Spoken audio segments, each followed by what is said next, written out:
राधे राधे। मैं आज आप लोगों को शीतला सप्तमी की कहानी सुना रही हूँ। एक बार माता शीतला सोचती हैं कि क्यों न पृथ्वीलोक पर जाकर देखूँ कि मेरा मंदिर कहाँ कहाँ है और कौन कौन मेरी पूजा करते हैं। ऐसा सोचकर वह राजस्थान के डोंगरी गांव में एक बुढ़िया का वेश बनाकर आती हैं। रात में माता अपने मंदिर को ढूंढती हैं, उनको कहीं भी उनका मंदिर नहीं मिलता। जब वह राजस्थान के डोंगरी गांव में घूमती रहती हैं, तब कोई ऊपर से चावल का उबलता हुआ पानी डालता है। वह सीधे आकर माता के ऊपर गिरता है, जिससे उनके शरीर पर फफूंदे पड़ जाते हैं। माता के गरम गरम पानी गिरने से बहुत जलन लगती है और शरीर पर फफोले पड़ जाते हैं। जलन से वह तड़प उठती हैं और माँ इधर उधर घूमने लगती हैं और कहती हैं कि कोई मेरी मदद करो, मेरा शरीर जल रहा है। पर रात में सब सोए हुए रहते हैं, कोई बाहर नहीं निकलता, माता की कोई मदद नहीं करता। इतने में ही जब माँ घूम रही होती हैं तो रात के अंधेरे में एक कुम्हारन अपने झोपड़ी में बैठी हुई दीपक बनाती रहती हैं। वह जब माँ की आवाज़ सुनती है तो वह कहती हैं कि माँ, आप जल्दी से इधर आओ, मैं आपके ऊपर मटकी का ठंडा ठंडा पानी डालती हूँ। जब वह शीतला माता के ऊपर मटकी का ठंडा ठंडा पानी डालती हैं तो उनकी जलन थोड़ी कम होती है। उसके बाद वह माँ से कहती है कि माँ, मेरे कल रात का दही और रात की बनी हुई रबड़ी रखी है, वह आप अगर खा लोगे तो आपके शरीर को बहुत ठंडक मिलेगी। तब शीतला माता रात की बनी हुई रबड़ी और दही खाती हैं, जिससे उनके शरीर को बहुत राहत मिलती है। उसके बाद बुढ़िया माँ बनी हुई शीतला माता कहती हैं कि बेटी, मेरे सिर में बहुत खुजली चल रही है, तू मेरे सिर में से जुएं निकाल दे।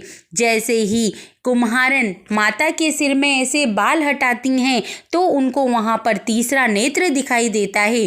तीसरा नेत्र देखते ही कुम्हारन डरकर इधर उधर भागने लगती हैं। तब माता शीतला कहती है कि बेटी रुक जा, मैं कोई भूत प्रेत नहीं हूँ, मैं तो स्वयं ही माँ शीतला हूँ और मैं तो अपना मंदिर देखने के लिए यहाँ आई थी और यहाँ पर किसी ने मेरे ऊपर गरम गरम पानी डाल दिया। तो कुम्हारन वापस आती है और माता के असली स्वरूप के दर्शन करती है और कहती है कि माँ, आपको बिठाने के लिए तो मेरे घर में कोई आसन भी नहीं है और मैं तो इतनी दरिद्र हूँ कि मेरे घर में चारों तरफ दरिद्रता फैली हुई है। तब माँ कहती है कि कोई बात नहीं बेटा, तेरे घर में जो ये गधा खड़ा हुआ है, मैं उसी को अपना आसन बनाऊंगी। और माँ गधे पर विराजमान हो जाती हैं। एक हाथ में झाड़ू और एक हाथ में मटका ले लेती हैं।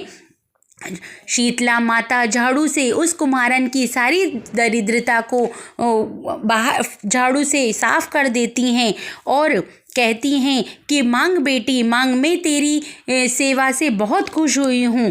तब कुम्हारन कहती हैं कि माँ, मैं चाहती हूँ कि आप हमारे गांव में ही विराजमान रहो और फागुन मास की सप्तमी को जो भी भोजन बनाए और दूसरे दिन अष्टमी के दिन उसी ठंडे भोजन का आपको भोग लगाए और पूरे दिन ठंडा भोजन ही खाए। उसकी सभी मनोकामना आप पूरी करो, उन सब पर आपकी कृपा हमेशा बनी रहे और हमारे गांव में ही आप विराजमान हो। तब माता शीतला उसको तथास्तु कहती है और उसकी सारी गरीबी हटा देती है और माता का भव्य मंदिर राजस्थान के डोंगरी गांव में है, जिसे शील की डोंगरी के नाम से भी जाना जाता है। माँ का बहुत ही प्यारा और भव्य मंदिर है। तब से ही फागुन मास की सप्तमी को सब औरतें भोजन बनाती हैं और सुबह अष्टमी के दिन उसी ठंडे भोजन का माँ को भोग लगाती हैं और सब उसी को प्रसाद के रूप में ग्रहण करते हैं। तब से ही शीतला सप्तमी मनाई जाती है और माता शीतला की सब पूजा करते हैं। यही शीतला सप्तमी की कहानी है। माता शीतला जाते जाते कुम्हारन के झोपड़ी पर पैर लगा जाती हैं तो उसका घर महल बन जाता है और धन धान्य की उसके कोई कमी नहीं रहती। यही शीतला सप्तमी की कहानी है। अगर ये आप लोगों को पसंद आई हो तो इस चैनल को लाइक शेयर और सब्सक्राइब जरूर कर दें। धन्यवाद।